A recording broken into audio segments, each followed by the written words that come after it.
WinterBurn, Pennsylvania, a PA ghost town. Where's it located? Just outside of DuBois, Pennsylvania. By way of train, you're going to roll past Sebula. You're going to go through the tunnels, and the next stop are some ghost towns, with WinterBurn being one of them.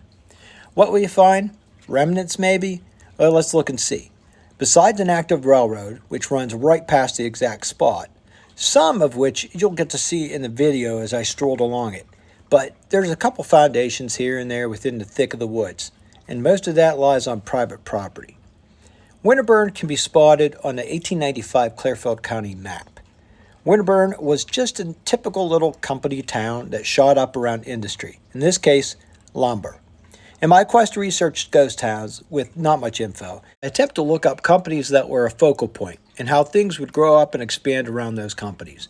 In this case, the Blanchard Brothers Lumber Company.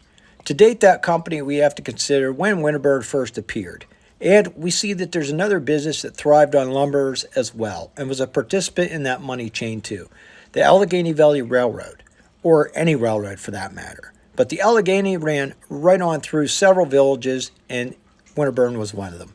The Allegheny Railroad had a station in place as early as 1878 in WinterBurn, and a station was listed on the Pennsylvania Railroad list in 1923. Now we know that WinterBurn stuck around from about 1878 to 1923. Taken in chronological order, the Blanchards had already been active with the lumber scene during that time. It sounds like the Blanchard Brothers Lumber may have been the driving force and resulted in the birth of WinterBurn as a town, as early as 1878. The Blanchards hung around till 1895. An 1895 map of Clearfield County shows WinterBurn still in place, and it also points out that the Wise Lumber Company took over the Blanchards' old operation at WinterBurn and worked it from 1895 until 1905. They would run up over Anderson Creek watershed near Oslong Road and Gordon Road with one standard gauge locomotive for approximately 8 to 10 miles. Wise shipped all unfinished lumber out of the Pennsylvania Railroad line at WinterBurn. What happened when Wise's left shop in 1905? That's a good question. Not much info is out there. I have a lone photo of a locomotive in WinterBurn with no date, but the locomotive says CPL Company, Central Pennsylvania Lumber Company, who was very active from 1903 till 1908. It's safe to say that CPL was involved with operations in WinterBurn for a short time, but that's that. No more info is listed.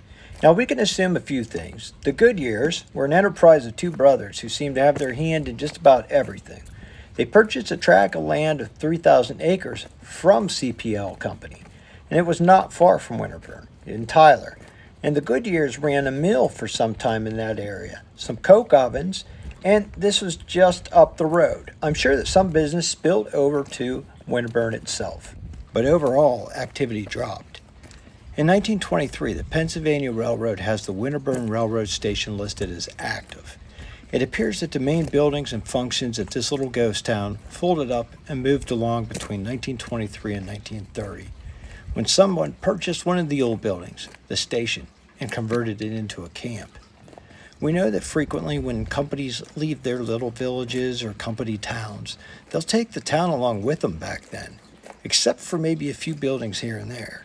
It would appear that after 1923, the majority of people and businesses had moved on. It was around this time also that the clear-cut forests were taken over by the state, and the development of the state nursery began. Additional efforts by the CCC led to what would be the Michiana State Forest.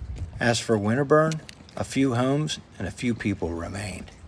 Today, an active railroad line runs through the area and over a beautifully built bridge with quarried stone. The creek runs through that bridge, and the creek itself is open for trout fishing, and it is stocked. You can travel back WinterBurn Road, park in a little parking area, and stroll back and try your luck at fishing. The bridge with the surrounding vegetation creates a very picturesque fall site. If you look at the surrounding woods as you venture back, you can read the landscape a bit and see areas that are a little more level, where houses and buildings once stood. A foundation may be found in between there as well. Most homes on WinterBurn Road are newer and do not date back to the former lumber years. Stay tuned to the end of this video to hear another crazy local WinterBurn famous fact. So I hope to look up some more additional information on WinterBurn as Timber Adventures looks up that research, and we get some more info for another video that we hope that you will continue to like and share. Subscribe as well for more content if you like it. And hopefully we're going to have a continuation of a little WinterBurn Ghost Town research, and eventually the next little ghost town in the line, which did a preliminary winter stroll, the village of Paine. Now, the final crazy famous fact. Did you know that Grover Cleveland, as in President Grover Cleveland, owned a swath of land in Houston Township at one time? WinterBurn is located in this township.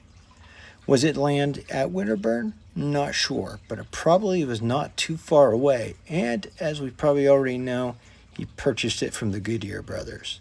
Thanks again. Be sure to check out our new merchandise, Timber Adventures patches, available for supporters at $8 per patch. You can get one by using the Buy Me a Coffee link or contact me for other payment method. One thing I can tell you is that Timber and Nessie will not allow that money to go toward a re-election campaign for Grover Cleveland.